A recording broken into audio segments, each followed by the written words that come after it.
final part of our discussion of mental illness is treatment for mental illness or therapy. And I'm going to go through this fairly quickly just because there's so much to say. I can hardly give it justice. I just want to give a feeling for the sorts of therapies that exist and then end with some general observations about their efficacy and how they work.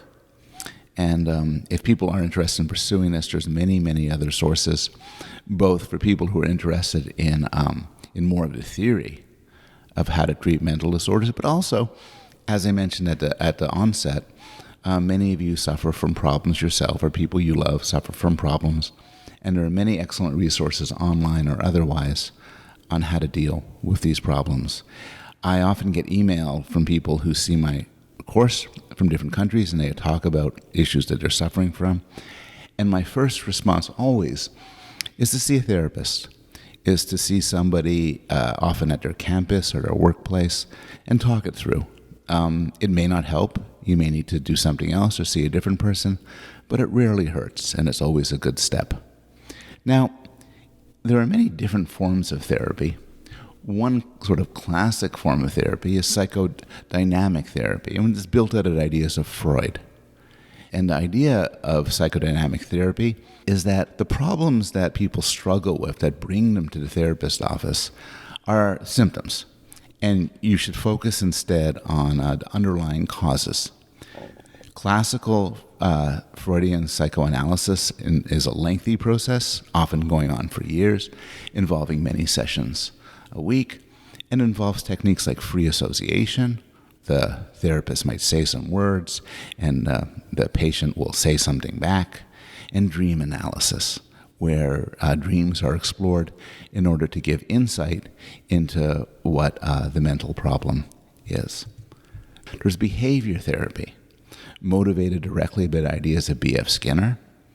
One example of this is in psychiatric hospitals. There are token economies where people, the techniques of operant conditioning are used to reinforce good behaviors and diminish bad behaviors.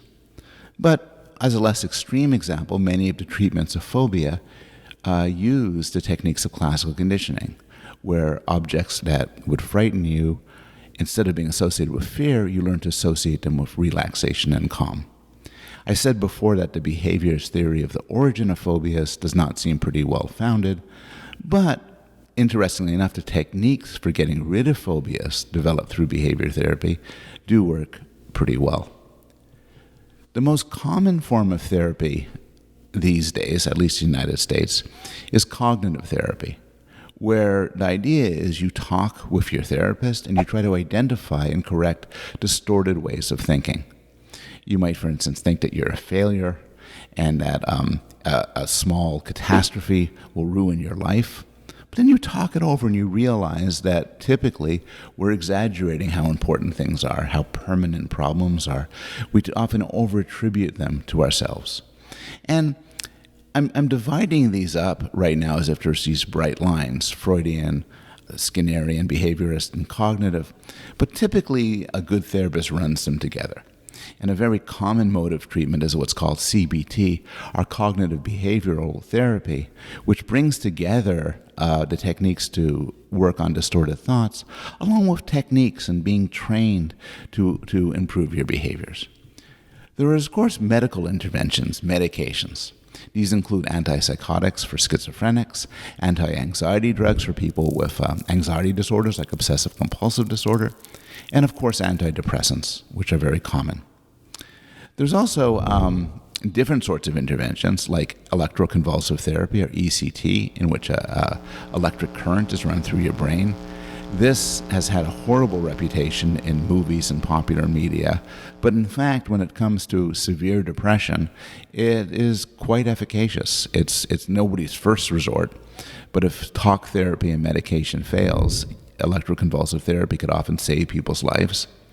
And recently, there's a lot of interest in transcranial magnetic stimulation. It's a very new technology involving also running highly directed pulses of electrical energy into the brain.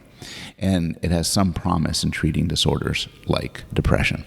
And again, I'm talking about these separately, but they tend to run together. So you might meet a therapist and talk to your problems with him or her, but at the same time, if the therapist is a psychiatrist, he or she might prescribe Zoloft or Wellbutrin or some other medication for your problems.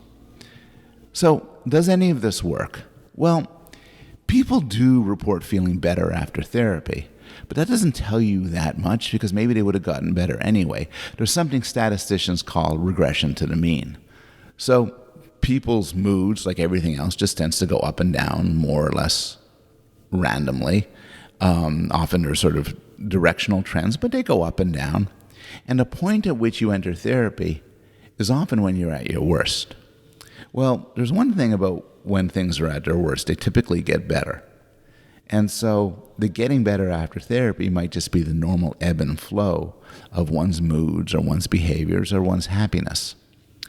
And this no doubt plays a role, but the people interested in therapy are very conscious of this problem, and so there are experiments, and they typically use control groups. A good study, for instance, would have about 100 people who are looking to get some sort of therapy.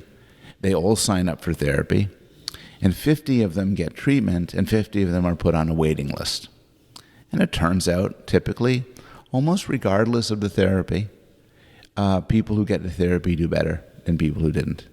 Maybe they both improve, but they improve more if they're under therapy.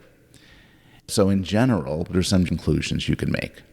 The first is what I just said. People in treatment do better than those who are not in treatment. We know some sorts of therapies work better for specific problems. So if you have a major depression, you might do well with cognitive behavioral therapy, CBT, along with some medication. While if you have bipolar disorder, medication is extremely efficient for that. We also know, and this is perhaps no surprise, that some therapists are better than others. And finally, there's what you could call non-specific factors in therapy's effectiveness. Non-specific meaning they're not related to the specific principles, the logic of Freudian therapy or cognitive therapy and the like, but they do play a role in the therapy's success.